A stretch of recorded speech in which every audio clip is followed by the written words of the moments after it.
clawed. So close to escaping.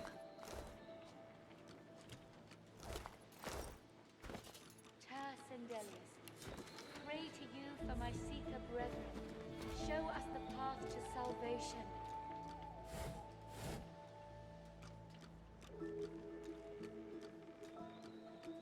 I remember this one.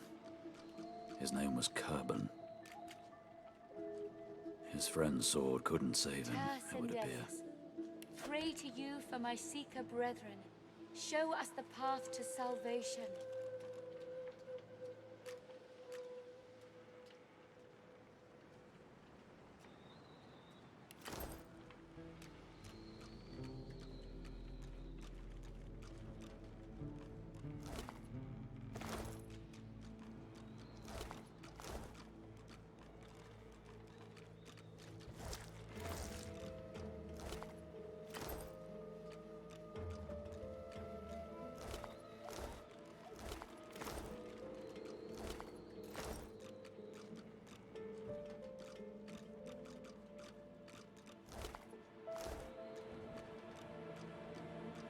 Spare me, Gareth. We got what we came for. This is what success looks like. I won't see them tossed overboard. Not here. We'll hold a proper service. What's-his-face and so-and-so would want us to get this ship sailing before all else. They died for those Godwoken, after all. You know their names, Malady. Can't you even pay them that much respect?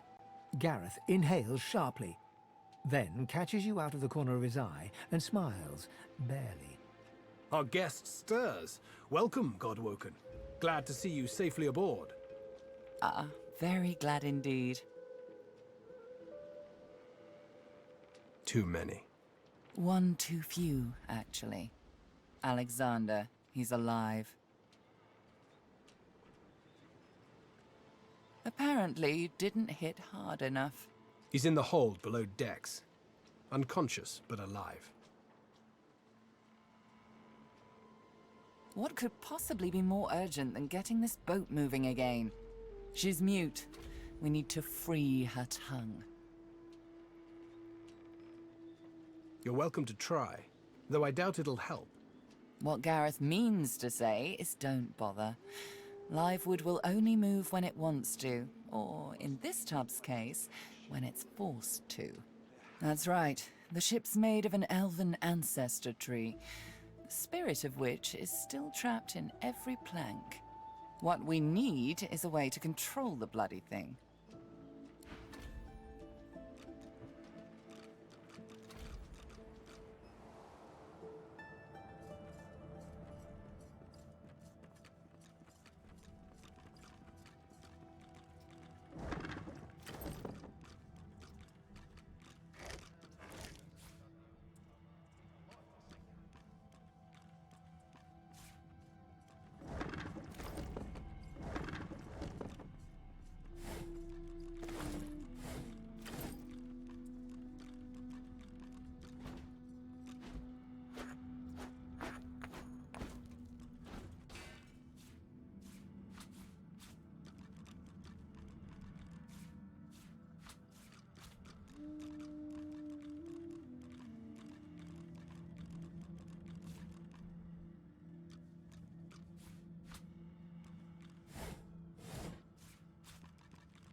Where would I hide something important if I was a Magister?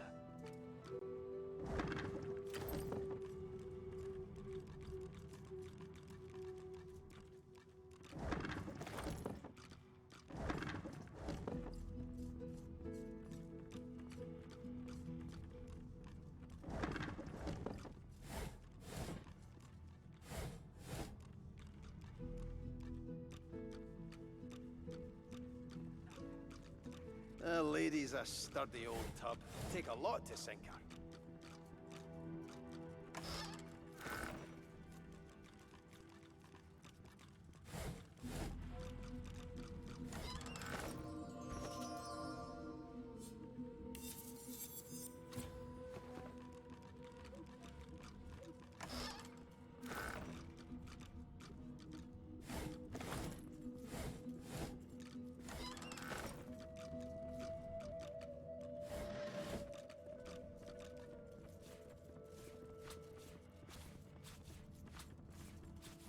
Boring.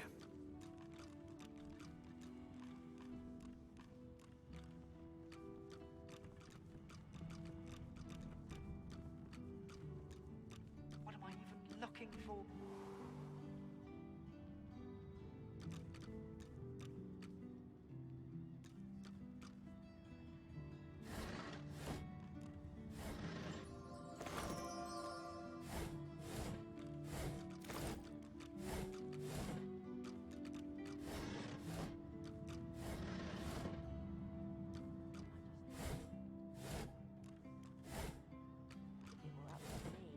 You'd be swinging from the end of a rope, not locked up in here.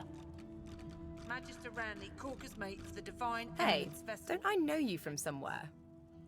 You keep saying that. So, It won't we've got say. quite the task on our hands, haven't we? I have to admit, the whole thing is very intriguing.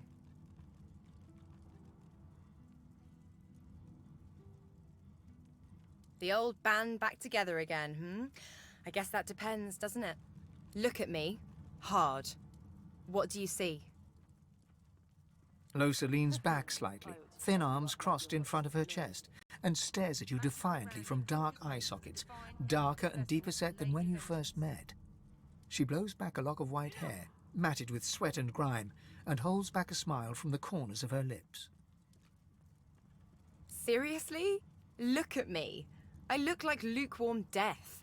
This isn't a joke anymore. You see that, don't you? I want to make sure you understand, well, the risks. Magister Ranley, Corker's mate for the Divine Eminence Vessel, Lady Vengeance. You don't get it. I'm dangerous. Can't you say You have to anything pay else? attention. You have to be willing to hurt me if I'm hurting you or someone else. Can you do that? Do I ever? Still sore from that one. At the time, I wanted you to defend me. I didn't realize how bad things had gotten. I know better now. Something like that happens again, you do what needs to be done. Deal? If it were up to me, you'd be swinging from the end of a rope, not locked Well, up in here. all right then. She pinches your cheek, a sparkle in her dim grey eyes. Lady Vengeance. I knew I could count on you to murder me in a pinch. Keep saying that. Let's go, Chief. Won't save you.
I've spotted something.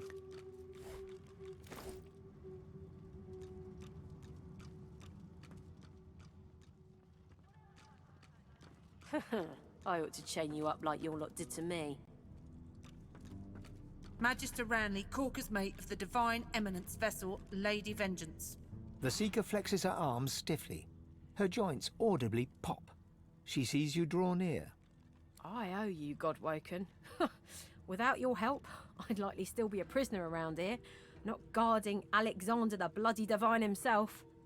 She nods her thanks and immediately winces, laying her hand on the back of her neck. Good luck getting anything out of either of them. Our special guest is out cold, and the other one ain't in much of a talking mood. All right then, just don't make me regret it.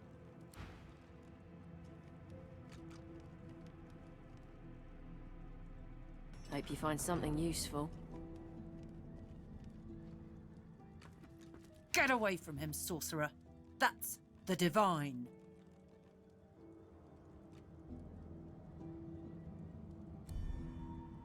Prisoner or not, I swore an oath. Touch him again, and I'll kill you. I warned you not to touch him.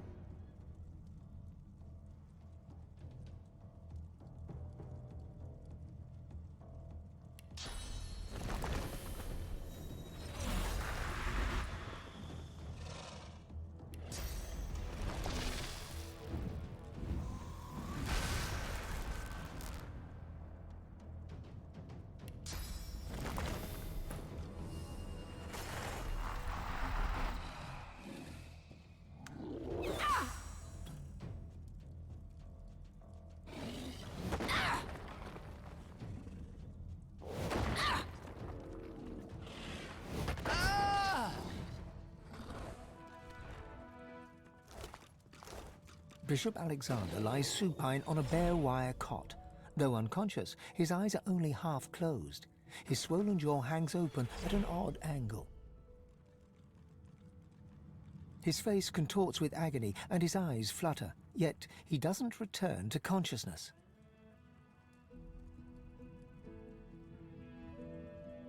No matter how loud you shout your questions, you get no response from the unconscious Alexander. Bruises swell beneath his eyes, and a shallow gash zigzags from his right ear down to his beardless cheek. Unconscious, he looks more boy than bishop.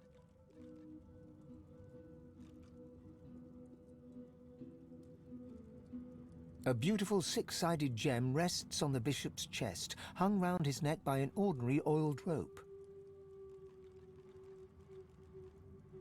The gem sits heavily in your pouch.